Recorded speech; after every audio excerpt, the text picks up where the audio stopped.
দেখা মাত্র গুলি করে মানুষকে যে অর্ডারটা দেওয়া হলো, একজন মানুষ আর একজন মানুষকে দেখা মাত্র গুলি করতে হবে, এটা কি কোনো শিক্ষিত লোকের কাজ না অমানুষ্যের কাজ? এটা তাই তো করে গেছে। অথচ কত ডজন ডিগ্রি তিনি নিয়েছেন আপনাদের মনে আছে? অসংখ্য ডিগ্রি অর্জন করেছেন, শেষ পর্যন্ত মানুষকে হত্যা করার নির্দেশ দিয়ে বাংলাদেশ থেকে পালাতে বাধ্য হয়েছে। এজন্য চরিত্র যদি ভালো না হয় তাহলে পৃথিবীতে তার দ্বারা কোনো ভালো কাজ হতে পারে না। ইংরেজিতে একটা কথা আছে, তুমি যদি টাকা হারিয়ে ফেলো, if money is lost nothing lost,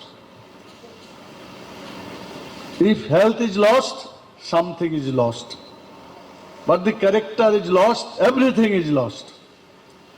যদি টাকা চলে যায় এটা তেমন কোনো ক্ষতি হয় না, স্বাস্থ্য যদি হারিয়ে যায় কিছু ক্ষতি হয়, কিন্তু যদি চরিত্র শেষ হয়ে যায় হারাবার আর কিছু তার থাকে না।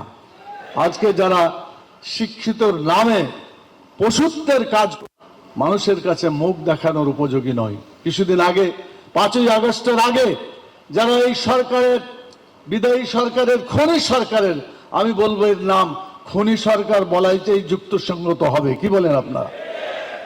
একটাই টাইটেল তার জন্য যথেষ্ট। এই খনি সরকার যাদেরকে ক্ষমতায় বসিয়েছে এরা কি ছিল না অমানুষ হয়েছে তারা? আজকে তার নির্দেশের কারণে আজকে পুলিশ বাহিনী তাদের নিজের ভাই বোনকে গুলি করেছে, নিজের সন্তানকে গুলি করেছে। কথা ঠিক কিনা? একজন পুলিশ তার ঊর্ধ্বতন কর্মকর্তাকে বলেছিলেন, স্যার একটা ছেলেকে গুলি মারতে কয়টা গুলি খরচ হয়? বলছিল না এটা?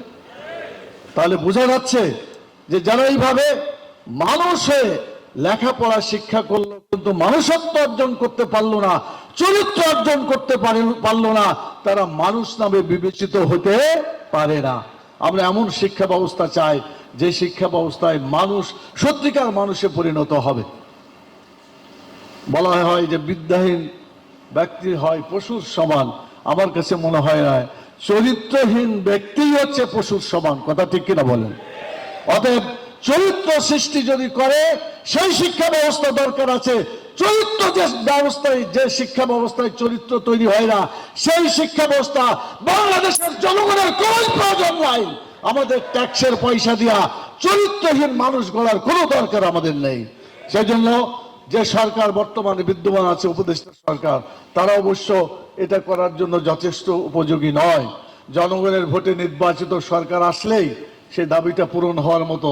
আমরা বলবো যুক্তিসঙ্গত সময়ের মধ্যেই বর্তমান উপদেষ্টা সরকার তারা এই সংস্কারমূলকগুলো কাজ করবেন। খুব বেশি সময় নেওয়া ঠিক না, বেশি সময় নিলে মানুষের ক্ষমতার স্বাদ একটা এসে যায়। কথা ঠিক কিনা বলেন?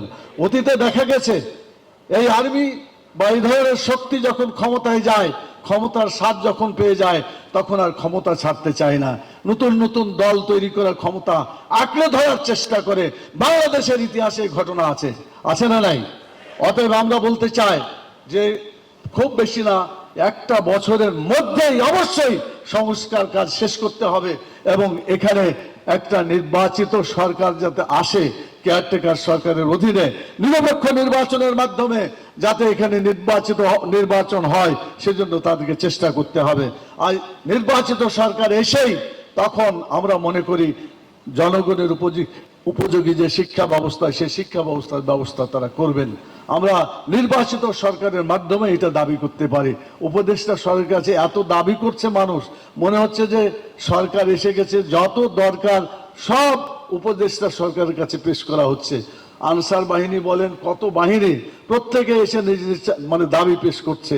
আমি বলতে চাই দাবি পূরণ করার জন্য উপদেষ্টা সরকার নয়, উপদেষ্টা সরকার হলো আগামী নির্বাচনকে স্বচ্ছ করার জন্য, নিরপেক্ষ করার জন্য, কেয়ারটেকার সরকারের অধীনে নির্বাচন করার জন্য একটা পরিবেশ তৈরি করবে। সেজন্য যেগুলো সংস্কার করা দরকার সেই সংস্কার করার পরেই তারা এই কাজটা করবে বলে আমরা আশা করি।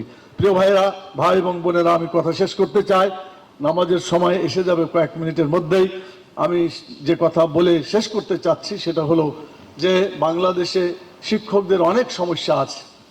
প্রাইমারি স্কুল থেকে শুরু করে হাই স্কুল, কলেজ, মাদ্রাসা, বিশ্ববিদ্যালয় পর্যন্ত অনেক শিক্ষকের দাবি দাওয়া আছে, আছে না নাই? আপনারা যারা শিক্ষক তারা ভালো করেই জানেন এই দাবি দাওয়াগুলোকে আপনারা ঠিকমতো নিজেরা বিবেচনা করে দেখেন কোনগুলা করলে পারে বাংলাদেশের জন্য উপযোগী হতে পারে, সেগুলা নিয়ে আগামী দিনে আপনারা অধিকার আদায়ের আন্দোলন করবেন, এটা ঠিক আছে। তার আগে আপনাদেরকে আন্দোলন করতে হবে সমাজের চরিত্রকে সংশোধন করা দরকার, কথা ঠিক কিনা বলেন? নকল মুক্ত শিক্ষক, নকল যারা করবে না এমন শিক্ষক, করতে সাহায্য করবে না এমন শিক্ষক দরকার। লেখাপড়া শিক্ষা দেবে, যারা চরিত্রবান শিক্ষক হবে তাদেরকে দিয়ে আগামী দিনে জাতি গড়ার কাজ আমাদের করতে হবে। আদর্শ শিক্ষক ফেডারেশন সেই লক্ষ্যে কাজ করে যাচ্ছে। আপনারা চেষ্টা করবেন যাতে আগামী দিনে আমরা আদর্শ নাগরিক সৃষ্টি করতে পারি, বাংলাদেশের উপযোগী নাগরিক সৃষ্টি করতে পারি। শুধু বাংলাদেশের উপযোগী নাগরিক নয়, আমরা দুনিয়াতে থাকবো, থাকার পরে একটা আখিরাতের জগৎ আছে, সেই আখিরাতে আমরা যাতে শান্তি পেতে পারি সেই শিক্ষা আমাদেরকে ইসলামী শিক্ষা যেমন করতে হবে, ইসলামী চরিত্র গঠন করতে হবে, ইসলামী রাষ্ট্র ব্যবস্থা কায়েম করতে হবে।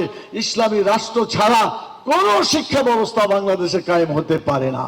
সেজন্য শুধু অংশ পরিবর্তন নয়, টোটাল ইসলামী রাষ্ট্র অর্থাৎ রাষ্ট্রকে সম্পূর্ণভাবে পরিবর্তন করতে পারলেই বাংলাদেশে ইসলামী শিক্ষা ব্যবস্থা কায়েম হবে। আদর্শ শিক্ষক তাদের আন্দোলন যেতে চায় তৈরি করতে পারবে, আদর্শ শিক্ষা ব্যবস্থা তৈরি করতে পারে, বাংলাদেশ একটা আদর্শ রাষ্ট্র হিসেবে প্রতিষ্ঠিত হতে পারবে।